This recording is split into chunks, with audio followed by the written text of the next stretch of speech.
Assalamualaikum warahmatullahi wabarakatuh. Mencari orang yang tidak pernah berbuat salah sama dengan mencari kuda yang bertanduk. Tidak akan pernah ada. Sebab pada dasarnya setiap manusia pasti pernah berbuat salah, pasti pernah berbuat dosa. Orang yang bijak adalah orang yang selalu menyesali atas apa yang diperbuatnya, kesalahan sebelumnya. Dan merenungi setiap kesalahan yang pernah ia perbuat, lalu bertaubat kepada Tuhan, kepada Allah dengan taubat yang sungguh-sungguh, taubatan nasuha.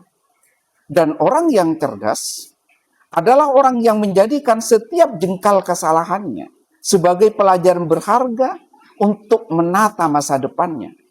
Ingat bahwa belajar terhadap kesalahan-kesalahan yang pernah ia perbuat sama pentingnya dengan menata kesuksesan.